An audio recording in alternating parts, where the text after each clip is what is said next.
সংবিধানে রাষ্ট্রপতি ও প্রধানমন্ত্রীর ক্ষমতার ভারসাম্য এবং ৭০ অনুচ্ছেদের সংস্কার করা জরুরি বলে জানিয়েছেন অ্যাটর্নি জেনারেল মোহাম্মদ আসাদুজ্জামান।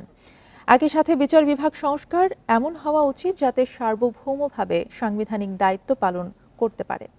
বৃহস্পতিবার সরকারের করা বিভিন্ন সংস্কার কমিশন নিয়ে এই মতামত দেন তিনি বলেন, এক ব্যক্তির দুইবারের বেশি প্রধানমন্ত্রী না হওয়া এবং দ্বিকক্ষ বিশিষ্ট শাসন ব্যবস্থা নিয়ে বিএনপির ভারপ্রাপ্ত চেয়ারপারসন তারেক রহমানের প্রস্তাব সময়োপযোগী। প্রধান বিচারপতির ক্ষমতা বৃদ্ধি করা সহ বিচারকদের স্বাধীনভাবে কাজ করার জন্য বিচার বিভাগের সংস্কার জরুরি। সংবিধানের ৭০ অনুচ্ছেদ ক্ষমতার ভারসাম্য নষ্ট করছে। এই অনুচ্ছেদের সংশোধনী জরুরি বলে জানান রাষ্ট্রের প্রধান আইন কর্মকর্তা। বলেন, রাষ্ট্রের শাসন বিভাগ, আইন বিভাগ ও বিচার বিভাগের ভারসাম্য আনার জন্যই অন্তর্বর্তী সরকার এই সংস্কারের উদ্যোগ নিয়েছে।